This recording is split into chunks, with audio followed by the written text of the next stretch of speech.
Hello everyone, my name is Jennifer Lutz and I'm going to be speaking to you about breastfeeding. First, I'm going to tell you my bibliography. I used New Beginnings book, volume 18, number 4. The name of the article was A Well-Kept Secret, and it was written by Alicia Derma in 2001. I used the Health Resources and Services Administration, U.S. Department of Health and Human Services website. I used the International Lychee League website, the Womanly Art of Breastfeeding book, written by the Lychee League International in 1991, Dr. Mom's Guide to Breastfeeding book, written by Marianne Neifert in 1998, and Mother Nature Loves Breast Milk article, which was in the Los Angeles Parent Magazine in 1996 by Dia Michaels.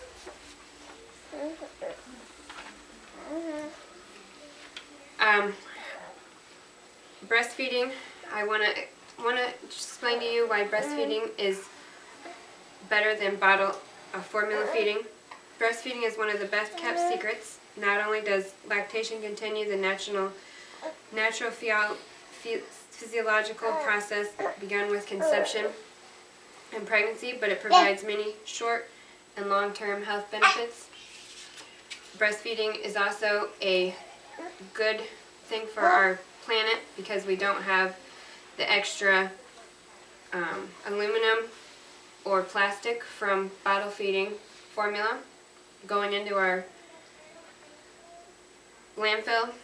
And breastfeeding can also be done by a mother who is going back to work. In the first few days, the baby gets colostrum from breast milk. Colostrum is a beneficial source of protective immunities against diseases. And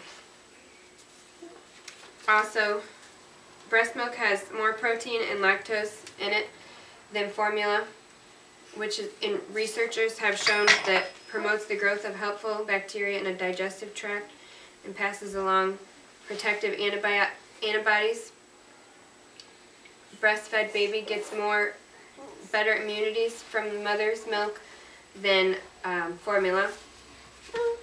Breast milk reduces the risks of upper respiratory infections, allergies, ear infections, and diarrhea, decreases the risks for type 1 and 2 diabetes.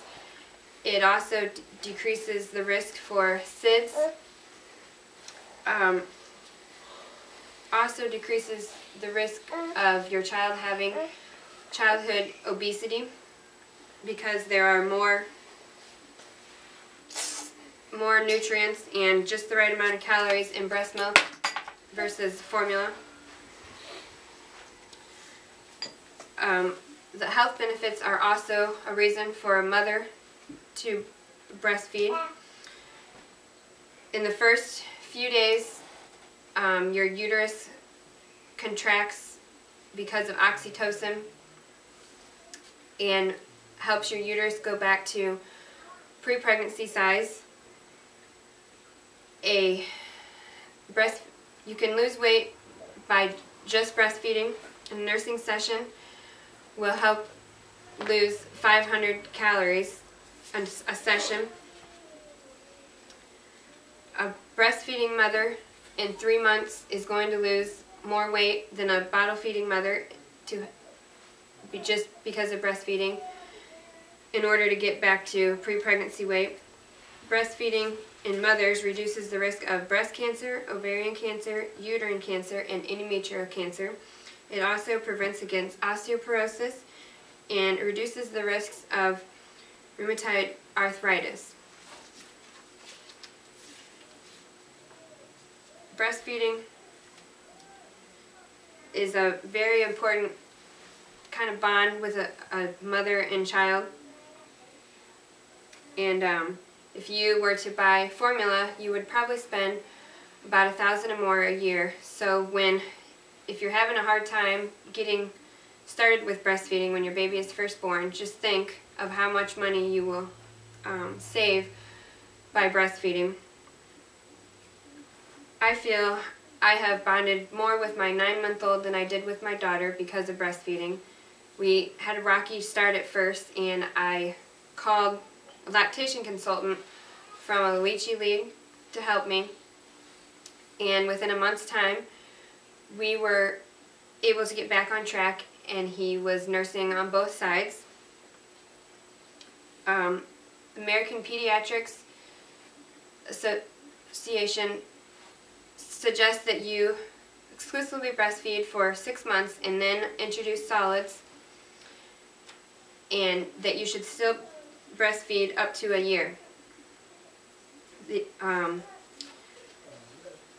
is also important for our environment because we produce it without any extra plastic or processing. If every baby born in the U.S. was bottle fed, we would have 86,000 tons of tin made a year, which would produce 500 million cans. And just think of all the waste that is going into our landfill that is not necessary. Hopefully, just knowing those facts will help you consider breastfeeding. Also, if a woman exclusively breastfeeds for a year, they may not menstruate for up to a year or longer. And if you multiply this by the 4 million U.S. births, you would save 1 billion sanitary products going into the landfill. Many women go back to work, and you're able to go back to work with the help of breast pumps. There is either manual or electric. I don't have any personal experience with the manual breast pump, but I do have experience with an electric breast pump because I pumped for 4 months with my first daughter, and I would only suggest buying an electric breast pump if you're going to be pumping several times a day or a week. If you're only going to pump a few times a month to get out of the house or to let someone else feed the baby, I would suggest a manual breast pump. President Obama, March 30th of this year, signed a new law for breastfeeding where employers have to let their employee pump if they are breastfeeding for up to a year after the baby is born. They are not authorized to, they're not obligated to compensate any pay if they have to take a break for this particular thing, but they also have to supply them with a room other than a bathroom to pump. In conclusion, with the information and statistics you've learned on why breastfeeding is healthier and more convenient, I hope that you will be more willing with your future children to breastfeed, or maybe be helpful with a friend or family member in their decision to breastfeed, because just not having to wash bottles is enough for me to want to breastfeed versus bottle feeding. If you need any help in the future on breastfeeding or have any questions, you can get a hold of your local hospital and talk to a lactation consultant, or you can find a local Leachy League and they will help you. These resources are very helpful. Thank you.